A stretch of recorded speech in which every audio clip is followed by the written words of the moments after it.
In the late 19th century, while lesser men toiled in obscurity, one figure emerged as the architect of an empire within an empire. Cecil John Rhodes, the diamond magnate whose fortune was built on African soil and whose vision sought to encircle the globe in Anglo-Saxon chains. He didn't conquer with armies alone.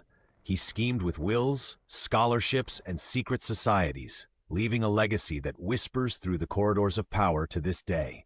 Rhodes dreamed not of mere wealth, but of a world federation under British hegemony, a one-world government cloaked in the rhetoric of racial destiny and humanitarian progress. One might call it visionary philanthropy, if one ignored the body count of the Matabele Wars or the casual plunder of indigenous lands. Welcome to the Stateless Standard, where we excavate the foundations of modern globalism without the gloss of official biographies. In the next 9 minutes, we'll trace Rhodes from the Kimberley mines to the Round Table's shadowed chambers, revealing how his ghost still funds the technocrats who manage our inevitable interdependence. By the end, you'll see not a hero of history, but a blueprint for control, executed with the patience of a predator and the piety of a priest. Let us follow the money and the maps. Cecil Rhodes arrived in South Africa in 1870 at age 17, a frail Oxford dropout fleeing tuberculosis, only to forge an industrial colossus from the earth's bowels.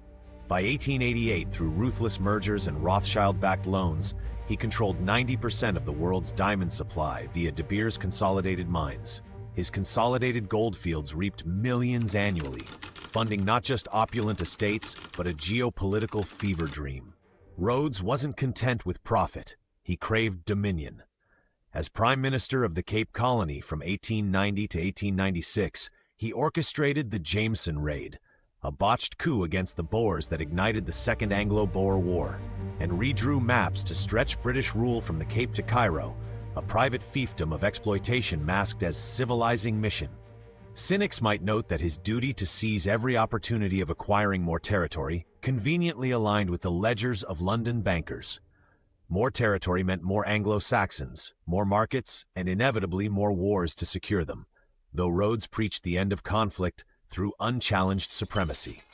Absurd, one supposes, in its imperial optimism. Rhodes's true immortality lies not in statues toppled by protesters, but in his 7 wills, each a legally binding escalation of his obsessions, drafted between diamond dustings and malaria fevers. The first, in 1877, called for a secret society modeled on the Jesuits, an inner circle of initiates to further the British Empire and bring the whole uncivilized world under British rule, including the recovery of the United States as a prodigal colony. By his 7th and final testament in 1902, mere months before his death at 48, Rhodes bequeathed $6 million, equivalent to billions today, to a trust administered by his Rothschild-linked executors. At its heart, the Rhodes Scholarships, ostensibly merit-based gifts to Oxford for promising youths from Britain, the Empire, and especially America. But read the fine print. These were no neutral fellowships. They were immersion camps in imperial ideology, designed to mold future leaders, Americans foremost, into unwitting agents of Anglo-Federation. Rhodes envisioned a great power, so vast it would render wars impossible, promoting the interests of humanity through monolithic Anglo-Saxon rule. How touching! A eugenicist's charter dressed as altruism, the scholarships bore fruit with chilling efficiency. From 1902 onward, Oxford's dreaming spires became a conveyor belt for the globalist class. Dean Rusk, Secretary of State under Kennedy and Johnson, Walt Rostow, architect of Vietnam escalation, Senators Fulbright, Bradley, Boren, dozens of U.S. legislators steeped in Rhodesian gospel. Bill Clinton, who never graduated but basked in the glow, later quipped it was the most important experience of my life. Harlan Cleveland, NATO ambassador, Nicholas Katzenbach, Attorney General, even Byron White on the Supreme Court. Media titans like Charles Collingwood and Howard K. Smith, generals like Wesley Clark, CIA directors like James Woolsey and Stansfield Turner. By 1953, of 1,372 American Rhodes Scholars, 431 infested academia, 113 burrowed into government, 70 shaped narratives in the press, and 14 steered foundations. A statistical improbability unless the selection was anything but merit. These weren't accidental alumni. They were seeded operatives, their 2-year Oxford idyll imprinting a worldview where national sovereignty was quaint and supranational humanity demanded elite stewardship. One can't help but admire the ROI, billions in diamonds yielding a century of policy capture. Influenced by John Ruskin's Oxford sermons on racial aristocracy, echoing Plato's philosopher kings, and Winwood Reade's Darwinian screed, The Martyrdom of Man, Rhodes fused social Darwinism with Masonic structure. The absorption of the greater portion of the world under our rule simply means the end of all wars, he proclaimed in 1877, a mantra that justified the Matabele massacres as evolutionary necessity. In 1891, he convened his inner sanctum, the Circle of Initiates, including Rothschild agents like Lord Rosebery and the inexorable Alfred Milner.